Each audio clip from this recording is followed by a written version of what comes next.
Great to be with you again on this Thursday, 11 a.m. Eastern Time, 8 a.m. Pacific. I'm normally in Rochester, New York at my home office. Today I'm on the road, so I'm in the very wet Los Angeles. If you've probably heard of all the storms in the Los Angeles area lately, it has finally ended. There's some sunshine today, which is a good sign. Need to dry out here for sure. Great to see so many returning names and faces. If you could open up the chat, introduce yourself over there. Let us know where you're joining from today, maybe what organization you're with. Great to have you with us. If you're new to these Next Practice Weekly calls, we are I4CP, the Institute for Corporate Productivity. We're a human capital research firm. We discover the people practices that drive high performance in organizations. We do that through our research primarily. We look at all HR practices in every subdomain. We try and tease out what high-performing organizations are truly doing differently than low performers. Along the way, we find a lot of best practices that organizations are following, but we really like to highlight what we call next practices. Those are practices that high-performance organizations do more than low performers, but that aren't done very often overall yet. And we like to pull those out, share those with our member organizations, of which you see a small snapshot here. We're a member-driven organization. If you're with a member company today, special welcome to you. Great to have you with us. If you're not a member organization, but would like to learn more, just reach out to me or anyone else at I4CP, and we'd be happy to put you in touch with the right colleagues and get you that information. You see here just a small sampling of logos of some of I4CP's membership community. It ranges from very large companies like Amazon, Microsoft, Accenture, and others, to much smaller organizations, and also across all market verticals from healthcare to high tech, banking, manufacturing, retail, you name it. So again, reach out to us, learn more about membership if your organization isn't part of the community. My name is Tom Stone. I'm a senior research analyst here at I4CP, and this week, I'm joined by my colleague, Marshall Bergman, Vice President of Advisory Services. Good morning, Marshall. Can you come off mute and say hello? Hello, everyone. Tom, thanks for having me, and I'm looking forward to the conversation today. Yeah, good to have you with us. You'll be driving the conversation with our special guest, who we'll introduce in just a moment. But a few other preliminaries first. As I said, this is Next Practices Weekly. We gather every Thursday at 11 a.m. Eastern, 8 a.m. Pacific. We have great guests. We share some of our research some weeks. You see the lineup coming up for the next three for the rest of February, including weekday there at the end of the month. The next three speakers will all be also speakers at our conference, Next Practices Now, which occurs at the end of March in lovely Scottsdale, Arizona. You see we've got the former chief HR officer at IBM and a couple of great thought leaders, book authors, and so on coming up as well. We also do a couple of calls for our friends in the APAC region and Europe, Middle East, Africa region that are held on different dates and different times. We don't do these weekly, but every other month we hold sessions at times that are more appropriate for those time zones. So would love to, if you have either yourself or more likely maybe some of your colleagues that work in those regions, if they would like to join calls similar to these Thursday Next Practice Weekly calls, we've got great guests on those as well, great panels. We discuss many of the same key HR topics. You see the QR codes and the links there to register for each of those. So please share those with your global colleagues. We'd love to have them join those sessions. Advisory services is something that's fairly new here at I4CP in a formal way. And we have a new offering here that, Marshall, I'd like you to speak to for a minute or two, if you could. Yeah, thanks, Tom. So one of the things that we always find with organizations, especially an HR organization, when they're trying to start a new initiative, it's always really helpful to get people on the same page with the same baseline of research, as well as the same sort of common language to talk about that initiative. And one of the highlights of our priorities and predictions report this year was that organizations really need to get serious about measuring culture and culture scorecards. So my advisory team and I have put together a nice briefing. We call it an insight session. It can be either half an hour, an hour. It's free to both members and non-members. And really the purpose of it is to get you all on the same page about what does culture measurement look like? What are best practices? What does the research say? And how can you get started? So if you're interested in a briefing like this, want to get to know us a little bit more and get to know a little bit of the research in a little bit more detail, you can just reach out to us. There'll be a link we're going to share, an email as well, and you can contact us and we'll schedule that briefing for you. Great, thanks, Marshall. The link to that Zeta has already put in the chat. And like you said, I want to emphasize this isn't just a member-only offering. This is available to non-member organizations as well. So we'd encourage, no matter who your organization that you're with, check this out if it sounded of interest. All right, very good. Well, with that, I'm going to again turn it over to you, Marshall, because I think that's all the announcements we had for today. And I ask that you introduce our special guests and kick off this great conversation. All right. Thanks so much, Tom. I really appreciate the introductions, and I'm really looking forward to the conversation with Lori and Janie today. Before we get started with the details of your culture work, I'd love to let you share a little bit with our audience about who you are, your roles in the organization, et cetera.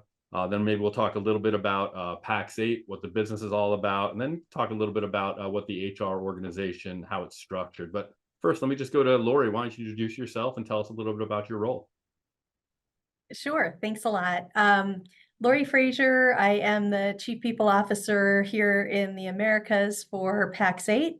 I have many, many years experience on the HR and the business strategy side. Came to Pax8 about a year and a half ago. It's been an incredibly positive journey since I've been here. So I'm looking forward to talking to you guys about that. Fantastic. And how about you, Janie? Why don't you give us a little background?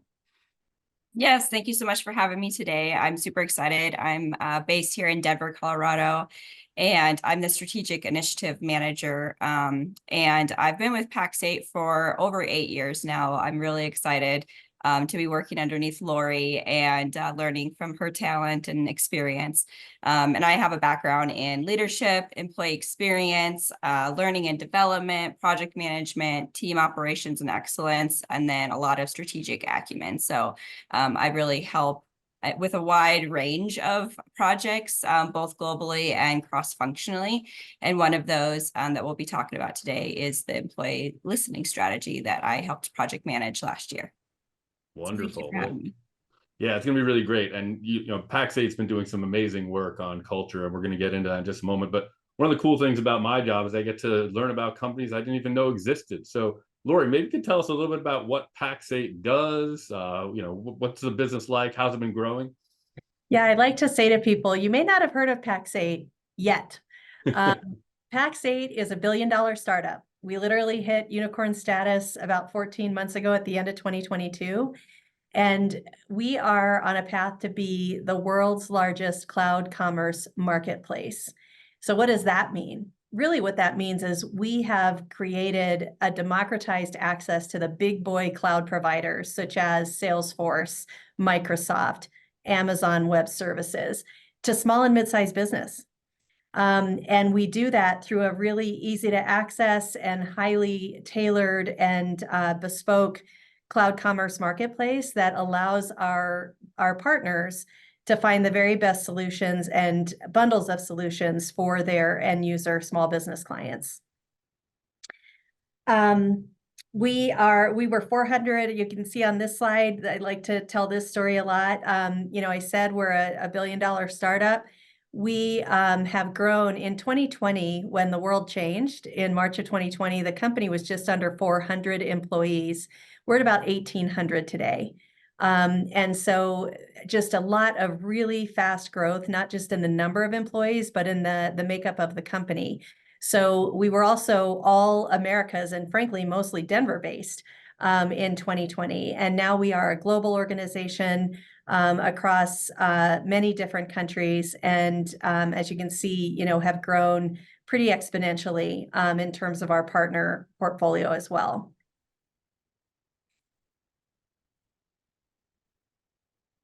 So just thinking about the global reach that we have in terms of employees, the bulk of our employees are still here in the Americas, which today is US and Canada, but we have big dreams to go beyond that. About 400 folks over in EMEA and then 164 and growing fast, literally doubled its size in 2023 and will come close to doing that again in 2024. Wow.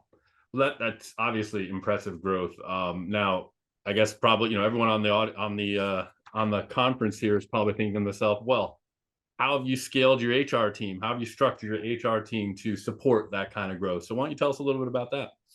Yeah, so I would say when I got here a year and a half ago, we had just started to really think about what is global POPs really, and we call ourselves POPs, people operations. What does global POPs even mean? And at that point, we were still operating, I would say, in a pretty siloed fashion across the regions. So we have really been working hard over the last year or so on figuring out how do we really lever a sort of a global strategy, local execution kind of a model, still having very, very strategic teams at the region level to partner with those businesses, those regions on their, tailored needs. But what we have done is establish some global COEs that are headquartered here in the States, but have folks that they partner with in all the regions. So those global COEs are talent development. So all of our training, our career development, we have some global strategy and frameworks that can be used across the globe. Same on total rewards. We're really building up our philosophy and strategy around total rewards. And again, strategy and frameworks from the States, but obviously got to deploy those local needs and structures at the region level. And same with social impact. So we have a really strong commitment here to DEIB and community involvement. And while again, we have a global group that works on what is our company-wide strategy, obviously a lot of that stuff has to happen on the ground in the regions. The true regional COEs that, each region stands up themselves are our human resources business partner, which live under the employee experience banner, and then our talent acquisitions team. Clearly, recruiting and hiring needs to be very tailored to the region or country specific. Awesome. We also count on, go ahead. No, I was just going to, continue with your thought. I'll just ask a follow-up after that. No, and then you see the foundational across the bottom. So again, don't consider these standalone COEs, but these are really embedded into everything that we do. So, people, systems, analytics, and then compliance. Got it. Yeah. So sounds like you've got that sort of centralized centers of excellence then being implemented with sort of local flavor on the ground in the various areas.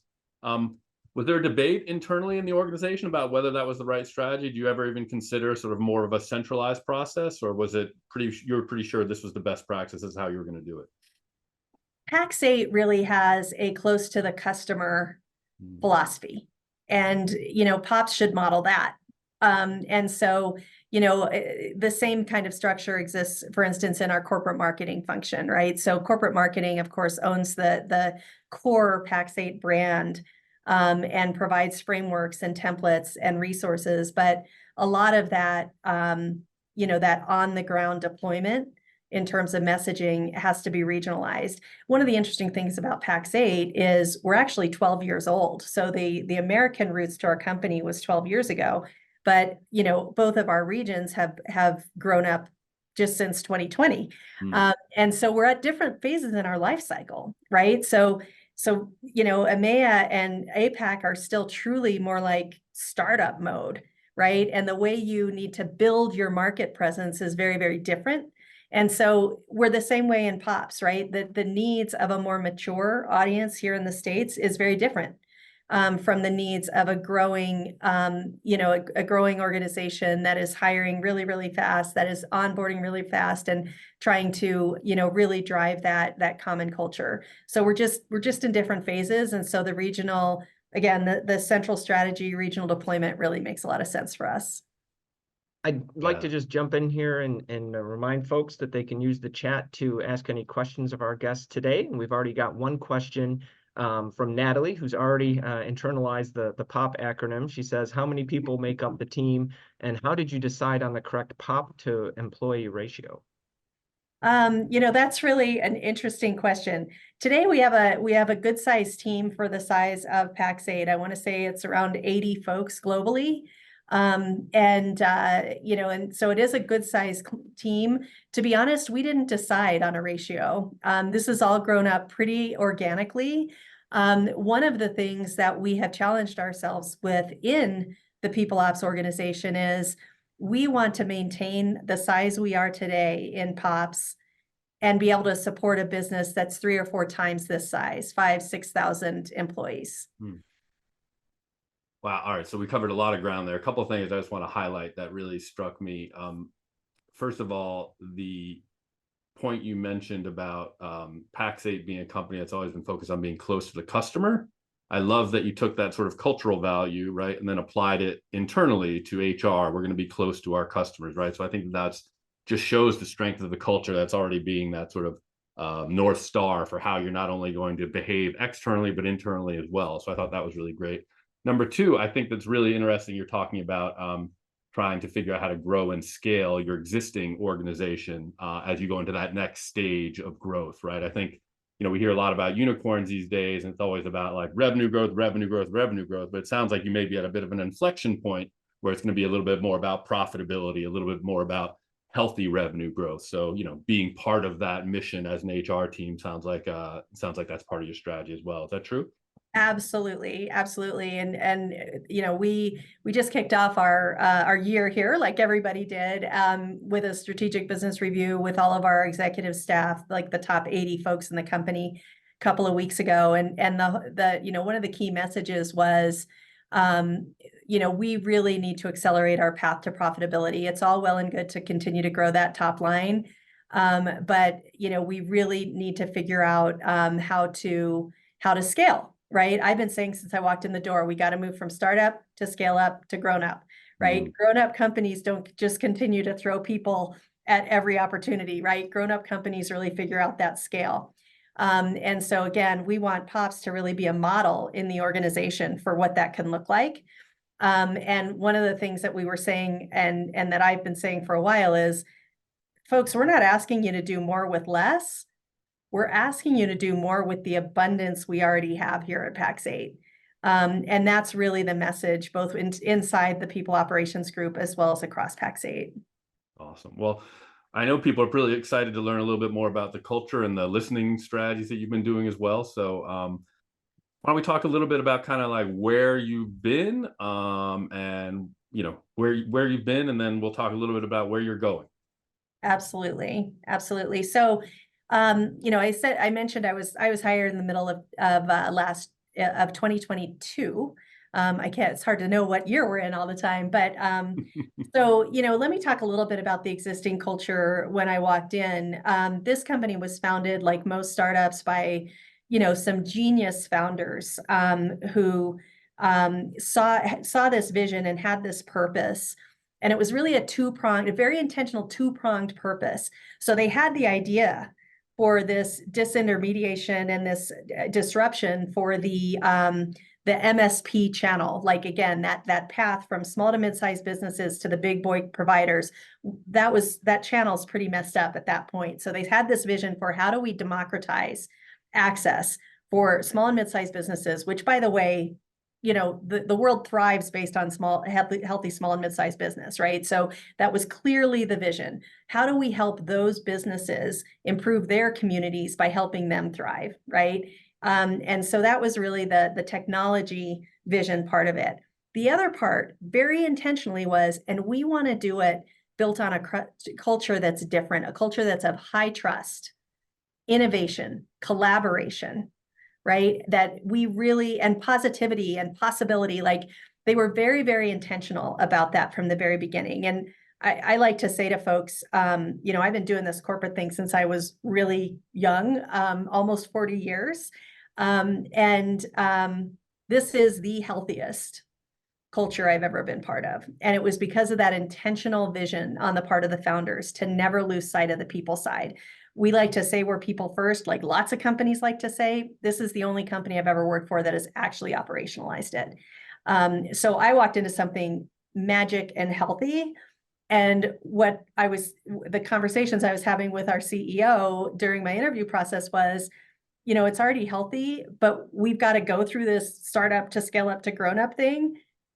Help us not F it up, right? And that he didn't say F, right?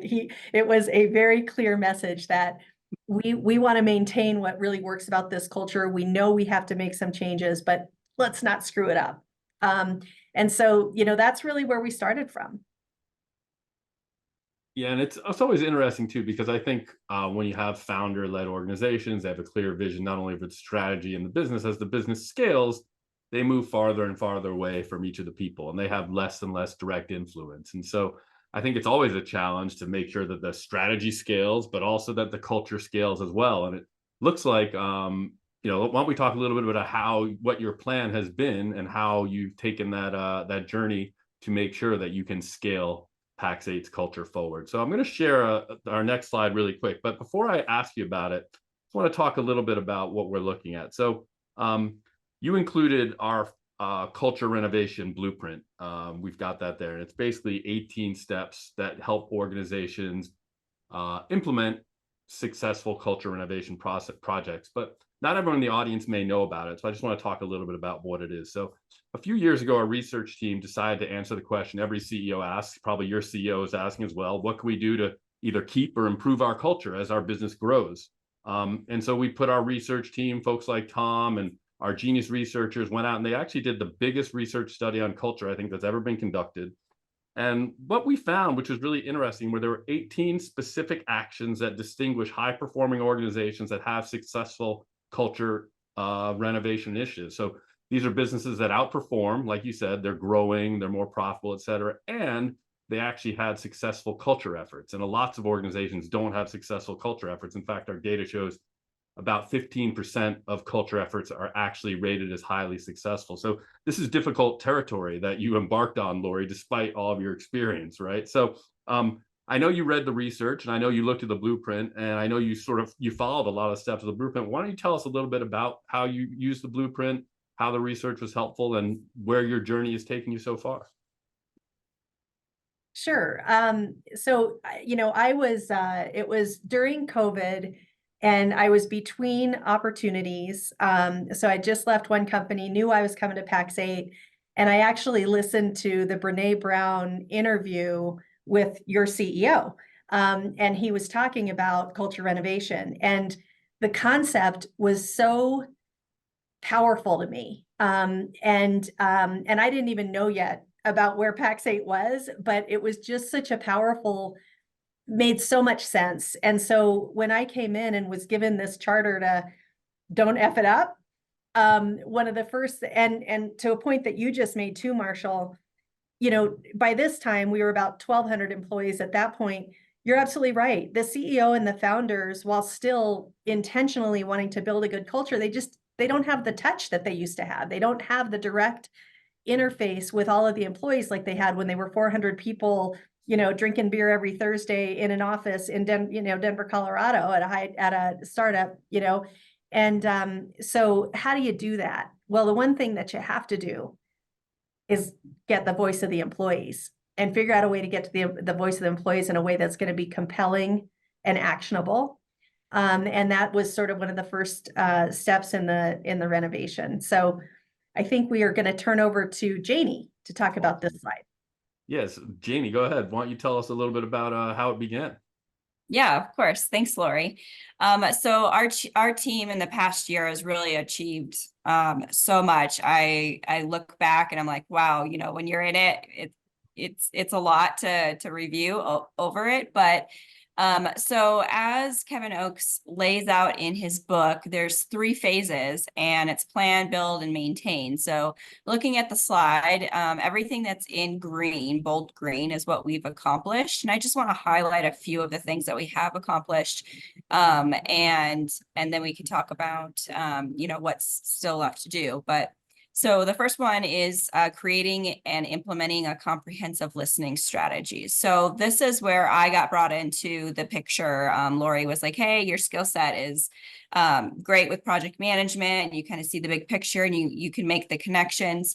And so I got brought in, and what we did is we just kind of put together a project plan to approach it, because it was a very complex, not only we were trying to do the culture renovation phases, but we were trying to figure out okay, what survey do we use, what tool, all of that. So it was very complex, as well as we took a 3-prong approach.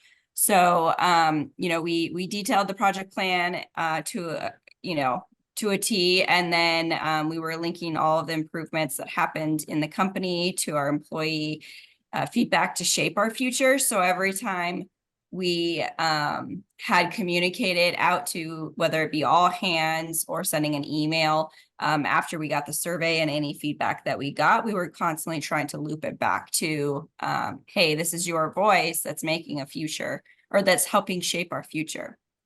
So the next would be defining our desired behaviors. So I think we're at a point where we're ready to be training on that soon.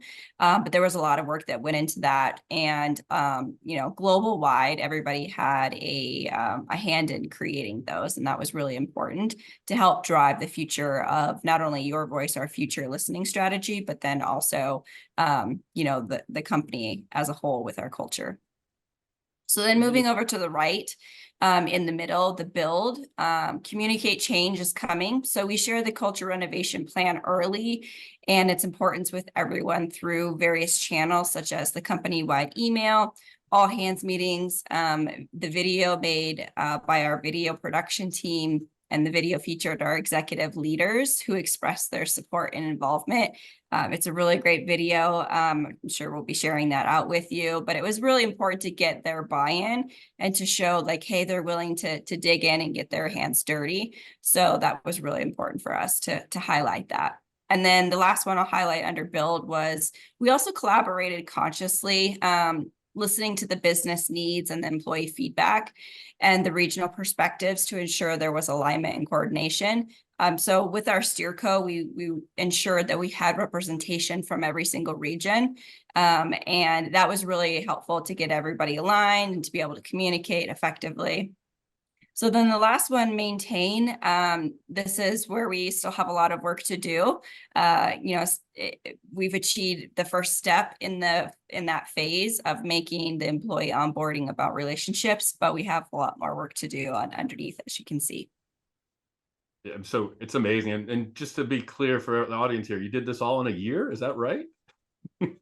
Yeah, pretty crazy. Impressive. Yeah. So and I will say that although you described as an abundance of resources, Laura, it's not a huge team here, right? And I will say that I've seen some of the work that they've done. This video that we're going to share is amazing. It's not just amazing because it is well produced, but it's fun. It sort of captures the spirit of Pax8, as Janie mentioned. The leaders are involved in it. So I would just say, like, look to what you can do with a little bit of creativity, a little bit of fun, and following the steps, you can accomplish a lot. So I'll just kind of recap a couple of the points you made, Janie, for the audience here, because I know there's a lot of stuff on the screen and you accomplished so much. And then, maybe I'll ask you while I'm doing that to think about if there was one of the activities or initiatives that you did that was surprisingly successful or helpful. We'd love to hear sort of that as well, because anything you learn while the process is going on is always great for the group to hear as well. But so number one, the listening strategy. We're going to talk a little bit more about that in just a moment, but that was really key, hearing the voice of the employees and really making them part of creating this vision for the future culture of Pax8, or the renovated culture of Pax8. Number two, you're a big project manager. I know that you're certified and all that sort of thing, but you had a really strong effort to track your progress, make sure people knew what you were doing and how it was impacting the work that was happening. I think that's incredibly important. I think a lot of people think that they can go off into an ivory tower, create culture work, and come back and say they're done. You clearly did not do that. And I think that's a great lesson for people to learn as well. We talked about communicating with the videos, and then that consciously collaborating. One of the key insights from our research is that culture efforts, need to be sponsored and owned by the CEO and the CHRO, but they need to come from the entire organization. So you need to have that sort of top down and bottoms up. And I think you did a really terrific job with that as well, with the listening and taking all of that as well. So just for the audience here, obviously a lot that they've done, but those are some of the key things that I've noticed when I've been chatting with Janie and Lori about what they've accomplished. But Janie, anything specific that came out that was really surprisingly valuable or insightful as you went through this process that's worth sharing with the audience? I would say some of these steps were somewhat easy, just because we are a self-regulating culture. So if you're not if you don't have the same values that we have, you get weeded out pretty quickly. So, I think ferreting out the skeptics is something that, wasn't necessarily super difficult. And same thing with identifying the influencers, energizers, and blockers. And I think with the identifying the influencers, energizers, and blockers, it's very useful to have each one of those to have their perspectives, because if it's a blocker, then why is it a blocker? And maybe there's something that we didn't catch, such as there's a positivity cloak. Everybody's so happy all the time, but when we take that positivity cloak off, there are actually some things that we needed to fix. And so by getting the perspective of those blockers and utilizing all three of those really in different situations is really, really helpful. And I don't know if Lori has anything to add that was really surprising or anything that I had. So, I think you mentioned earlier that while it's run by the CEO and CHRO, as Janie talks about our three-pronged approach, I know that HR typically we're not that well trained in voice of the customer focus groups and things like that. So we actually leveraged our marketing team and our client experience team to do the focus groups internally instead of HR having to own everything, because they know what the science is behind focus group management, right? And so they know how to get the best insights from customers. On the executive interviews, we deferred to I4CP, right? We're like, they're experts at this. This is part of their, sorry, I have a big fly flying around in my office. They know what they're doing here. They may get a perspective that me as an internal person wouldn't get. So we didn't try to control everything too closely. We really tried to embrace the idea of what does really intentional collaboration look like. I love that. Yeah, the positivity cloak is getting a lot of buzz there, Janie. So that's a good one.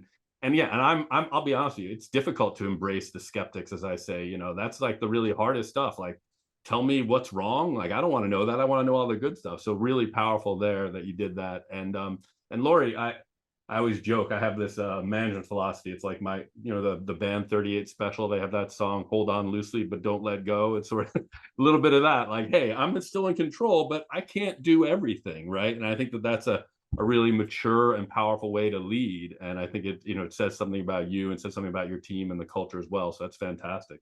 Well, let's talk a little bit about the Our Voice, Our Future program. So I know you developed this really robust learning strategy. So Janie, you want to talk to us about that?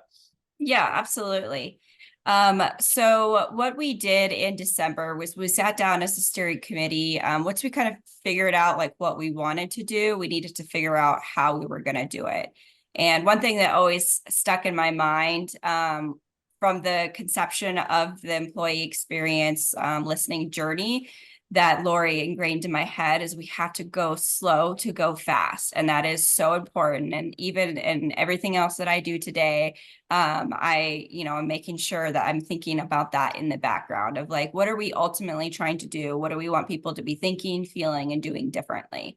And so with every single SteerCo meeting that we had and every communication that we had, we wanted to make sure that that was conveyed. So our journey really started off in December of 2022. And gosh, I can't think it's crazy that it's already over a year. But so we kicked off the project with the SteerCo, created the project plan. We needed to understand, okay, for each of the three components, the employee listening survey, the focus groups, and the executive interviews, what needs to happen and when?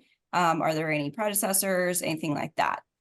So then in January 2023, we communicated to the company, and that's when we really kicked off our branding. And so as you can see, that's our logo, and we are actually going to be updating that here soon, just to kind of unveil a new focus and brand for it. So then after that, a lot happened in February. And so this really took a lot of meticulous planning and making sure that everything was lining up. So we did our survey, our focus groups, and our executive interviews. And then after that, March through April timeframe, we made sure that it was, that we were transparent of the results. So previously we had done a NPS score internally. So we did a much more extensive employee survey, and we wanted to share the results. It was very, very high level, but then after that, towards the end of March is when our team came together globally with a few other business leaders to create what we called an action plan workshop week. And so we looked at all of the data and we said, what are the underlying things? We have a great engagement score of 81%, and we had great participation. Like, now we got to actually do something with this data that people provided. It was a gift to us. So we reported out on that, and then we came together with an action plan and just figured out, like, what are the key things that we need to work on. And one of the biggest ones ultimately was process. Everything else kind of bubbled up to that, but there was a lot within that. And then we just needed to be able to dive in a little bit further. So we created a double-click survey on very specific topics that we just wanted to better understand before we actually started doing anything with the action plan. And a lot of the information that we got back solidified what we had already thought. So after that, we reported on those post double-click survey results in our all hands.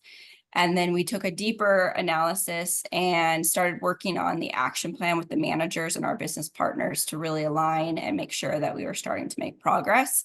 And then after that, every single month we reported on the progress. And anytime that something was maybe not so obvious to everybody, we had the little logo up on the top left-hand side of Your Voice, Our Future to tie it back of like, hey, we've made this process change. This is because you told us that this was something that needed to be fixed. So it's really important to ensure that they're understanding, and not everybody always associates it back right away, but little by little, we can kind of show them of like, hey, we are making progress. So we're in the very early phase of our next cycle. And so that's been something that we've been planning on currently. Hey, Janie, a question popped up here, and maybe you or Lori, but so Kelly asks, what's a double click survey? I'm not familiar with that term. Could you talk a little bit about what that was, why you decided you needed it?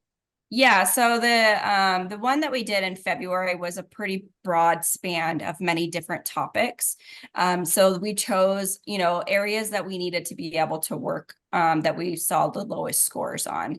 And so, for instance, process, we wanted to ask, what about process are they internally? Does it enable you to help your customers? Communication was another one. I can't remember the third one. I think it was psychological safety or something. It's basically just taking those particular topics and asking more targeted questions. It's a great question. Yeah, great. And great strategy. And then this could be for either of you, but I'll let you, dealer's choice who wants to answer.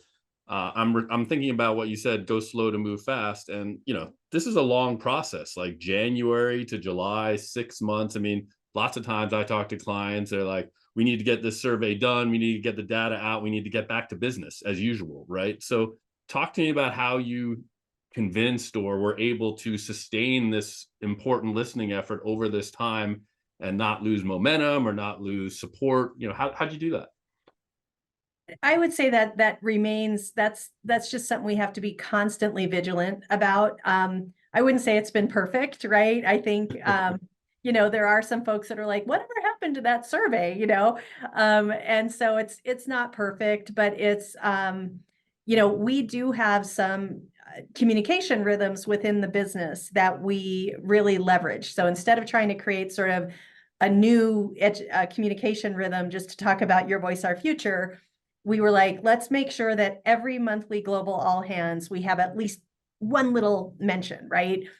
Some months it was a whole presentation. Some months it was simply a quick slide, or as we shared a success story that was happening somewhere in the business, we tied it back, like Janie said. We just put that logo on there and said, and remember, this is something that came up, and because, processes at Pax8, which if you think about it, fits in absolutely to this, where we are in our journey, right? From startup, when you're just throwing solutions at problems. You're not thinking about how those solutions fit together. You're not thinking about how the process is really going to help you scale.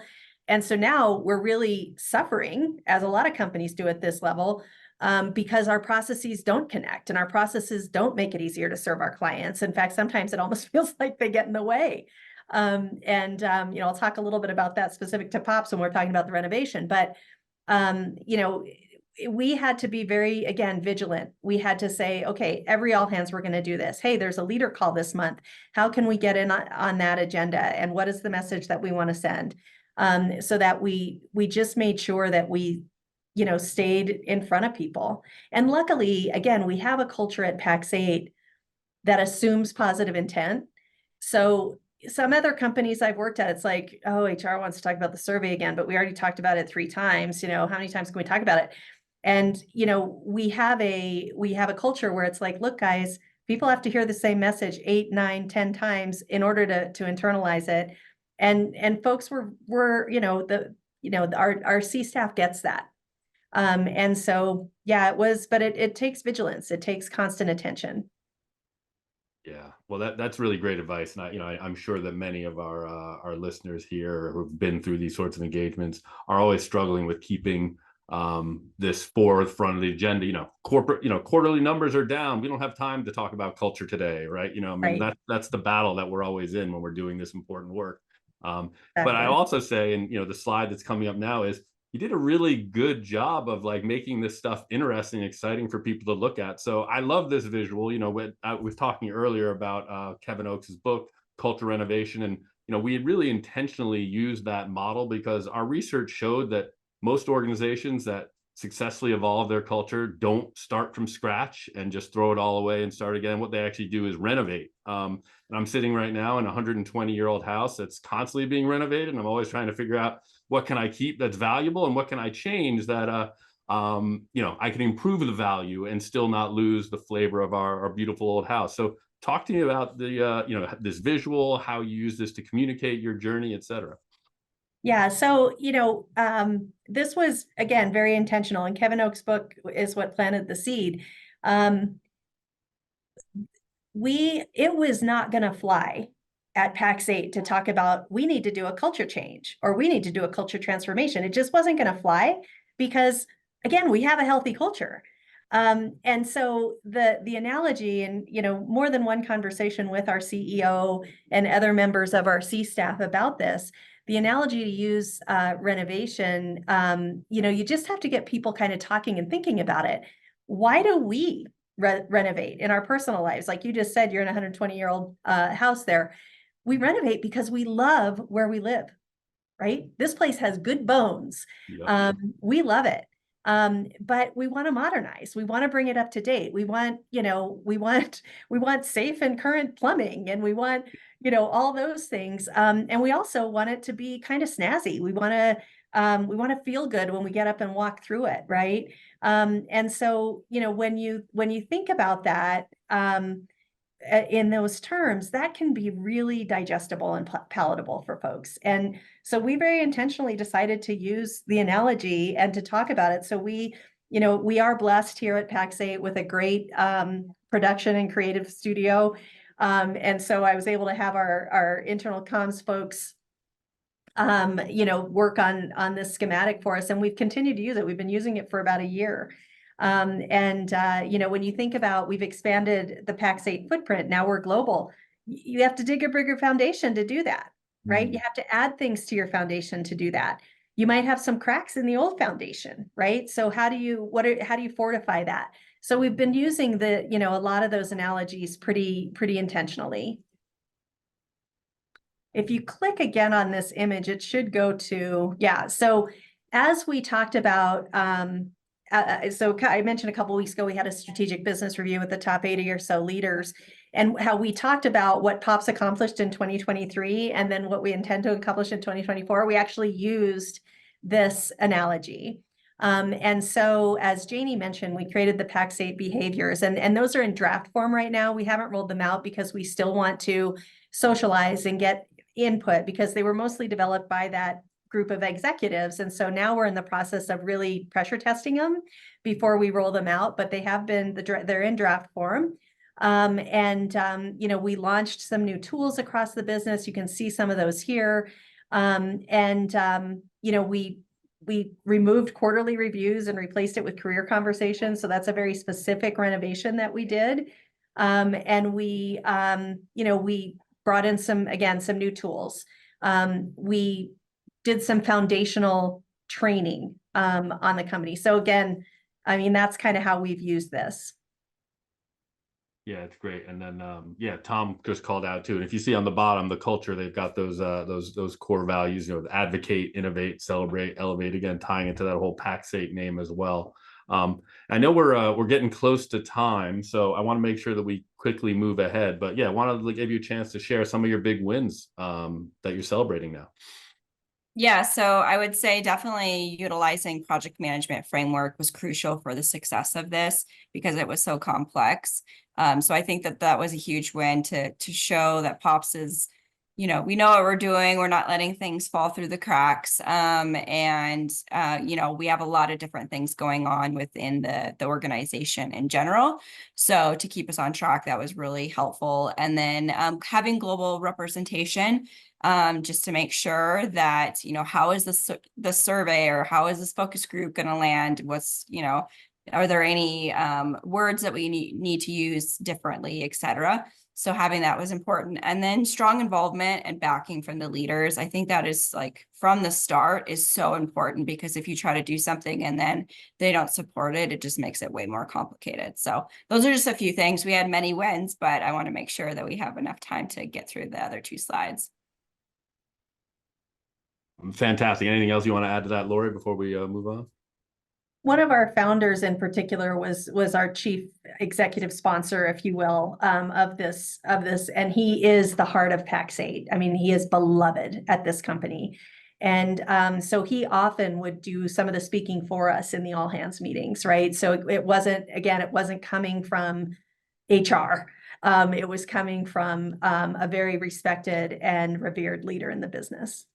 Lori, can I ask you a question about that? Because one of the challenges I often find is that I think that folks here on this call in HR, we're really comfortable talking about culture. You know, we've learned about it. We've read lots of books, and your average executive leader, you know, they probably have an MBA, economics, business background, et cetera.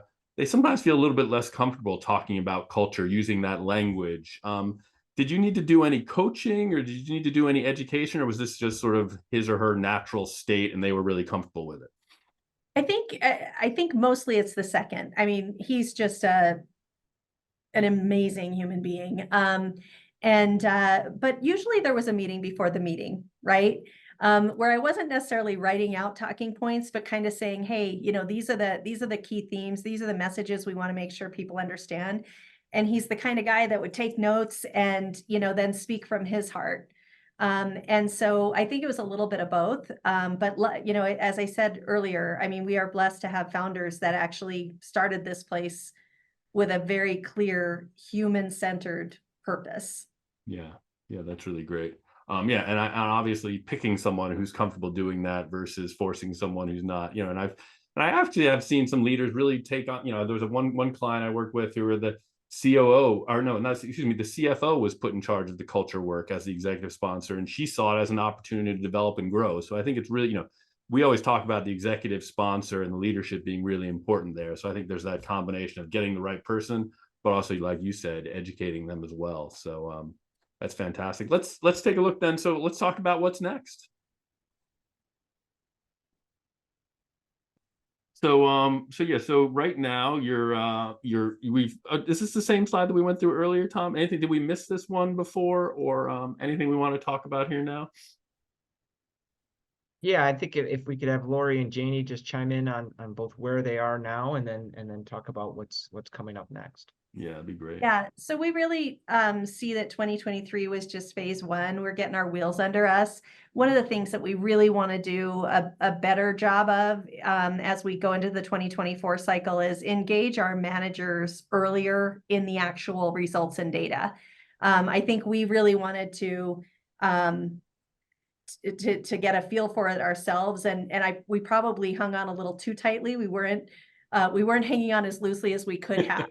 To the data. And so this time we're really setting up the system so that you know, when the data is available, we're going to put it into the hands of managers way sooner. So that was a learning. That's something that we're going to be working on.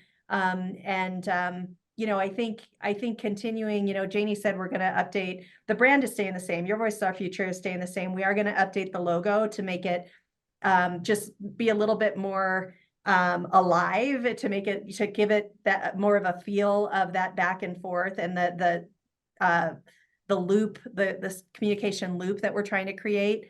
And with that, really try to make sure that the company understands it's not just a survey. This is the way we do business at Pax8. We listen to you. You help drive our future. Like it's not just the survey. It's not just something that's happening from the HR team. So those are some of the big goals for 24. Yeah, it's funny you mentioned the logo, but yeah, the logo, the way it is now, is very much about, like, you know, hey, we want to hear you talk. Now you're making it into a full-on business process. You talk, exactly. We hear, we fix, you see what we fix, you know, and it's just this constant cycle. And I think that fundamentally is, you know, we start at the beginning. How can your culture scale? I think you've got the answer right there. The culture scales by us having this business process where we're constantly listening and constantly figuring out which part of our house do we need to spruce up? What's not working? Is the stove broken? Does the kitchen need to be updated? What is it? Tell us and we'll go fix it. I love that. Yeah, so go ahead, talk a little bit more in regard to that. So this is, I already jumped into this, but we are, you know, again, we're really going to double down on this idea of this is a virtuous cycle, and everybody's part of it. Everybody has a voice that we want to hear and that will be built in. And again, you know, part of that is that vigilance I already mentioned, of making sure we are connecting back changes that happen in the organization, improvements that happen in the organization, back to the voice of our employees. Fantastic. Anything you want to add to that, Janie? No, I think she said it very well. All right. There was one question, and you touched on a little bit, Lori, and this was back. I wasn't sure where to fit it in, but since we have a little bit of time, I want to tackle it. Someone mentioned, we were talking about the behaviors, and it says that they're in draft form right now, you mentioned, and you're going to be sort of circulating. But I think the question, if I recall it, was, how did you sort of manage the difference between the behaviors that senior leadership says is important and what the rest of the organization believes the right behaviors are? Have you negotiated that? Have you thought about how you're going to sort of walk that tightrope? So, you know, one of the things that we did as we teed up the first working session with our executive staff on the behaviors was we brought in Your Voice, Our Future. We brought in the voice of employees as we were beginning that. And then tied it also to the strategy and where the company's going, this whole idea of startup to scale up to grow up, right? So we sort of started with a pretty in-your-face reminder about some of that. And a lot of our e-staff, frankly, have grown up here. You know, I like to say that, you know, close to 90% of our leaders are in the biggest job and the biggest company of their career. And so to some extent, I feel like our e-staff is still pretty connected. But we don't want to take that for granted, right? So as I mentioned, they're in draft form at that level. We're now in the process of socializing across the company to make sure we get that more grassroots. So it's a bottom up as well as a top down. And then our intention is using some of that bottom up feedback. That's how we'll frame it in the individual behavior. You know, we're going to do some individual behavior education packages, if you will. To really help us figure out how to internalize and codify those at Pax8. Yeah, and then the benefit is too, it's going to have your logo that says this came from listening, etc. So if they're already bought into that whole process, that'd be great. Oh yeah, so people are definitely going to want to see that video. We will try to share it when we can. I think there'll definitely be a reveal at the conference as well. So I think we're definitely showing it there. So if you're going to be at the conference, that'll be a chance to see it. But please check back. We'll make sure we do that. And then I guess one final question, since you all are such a progressive, thoughtful team, what's, you know, even outside of culture, what's on your agenda in terms of big, important trends or ideas that you're trying to implement in your HR organization or in the coming years? So we really, we feel like we're in pretty good shape this year because we're going into 2024 with a more targeted set of big 4 priorities. And these are really kind of attached to the overarching Pax8 strategic umbrella of people, product, and profit. And so we're working on 2 more foundational POPs things and then 2 very foundational Pax8 things. The 2 POPs things are really a renovation of our team, like within POPs. You know, we have this pretty large global team. How do we make sure we're all operating in the best alignment we possibly can? How do we position ourselves to have an operating model for this future where we're supporting 5,000 more employees and not getting any bigger ourselves, right? So that takes some thought. Connected to that is, I am very happy to say, although I can't announce the tool, we just signed for a global human capital management system. We're going to replace our very disparate, we have 42 disparate systems today that we use across the globe for HR systems. And we're going to really be rationalizing that with one global tool that we're kicking off right away. We hope to do payroll in the new tool January 1 of 2025. So we've got a pretty aggressive implementation calendar, but we're really excited. And then, so those are the more people ops foundational pieces. And then the 2 pieces for Pax8 are really managerial competence and confidence. How do we help these 90% of leaders who are in the biggest job in the biggest company just understand what it means to be a manager and give them some of those foundational tools while we continue to develop our executives, but really getting down to that foundation. And then the other foundational thing is a job architecture. We are very inequitable across the globe today. And so skills-based job architecture is our other big 4. Awesome. Well, yeah, those are great. I'm going to wrap it there. Lori, Janie, thank you so much. You've been wonderful. I love this journey. Thank you for sharing everything you did with our audience. It's been terrific. So thanks again for joining us. Thank you. Happy to be here. And thank you, Marshall. Great job facilitating the conversation today. I also want to extend my thanks to Lori and Janie. Shared a lot of great information about your culture journey and otherwise about Pax8. I know everyone got a lot, and we had some good engagement from folks in the chat. Want to remind folks that our next Practice Weekly sessions are available for recertification credit hours. So if you're an HR professional with a cert from either HRCI or SHRM, just jot down the relevant program ID or activity ID, and you can get your recertification credit hour for being with us today. Want to remind folks also, we've mentioned the Culture Renovation book. We mentioned earlier advisory services available to both members and non-members. We've got a lot of other things available for I4CP members related to our culture research, including a more recent study on differentiating what healthy cultures look like versus toxic cultures. A lot of great stuff. You can go out to culturerenovation.com or otherwise just peruse the I4CP website and see what is there publicly available. And then lastly, I'll just plug in my last 30 seconds or so, our next Practice Is Now conference that we've mentioned a couple times on the call today.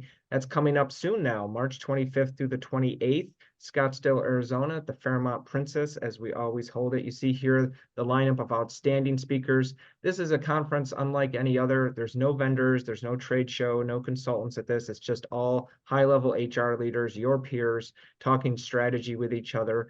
You see we've got some CEOs on the lineup, some university professors, book authors, thought leaders, and as well as HR leaders across all functional areas. So still time to sign up. There's no cap on registrations, but I do encourage you to sign up soon if you're thinking of going or bringing your team, because the rooms at the Fairmont are filling up fast. So with that, we're going to close things out. Thanks once again to you, Marshall. Great conversation. And thank you so much, Lori and Janie. Really was outstanding. Hope to see everyone back again next week when we'll have another great guest. Have a great week, everyone.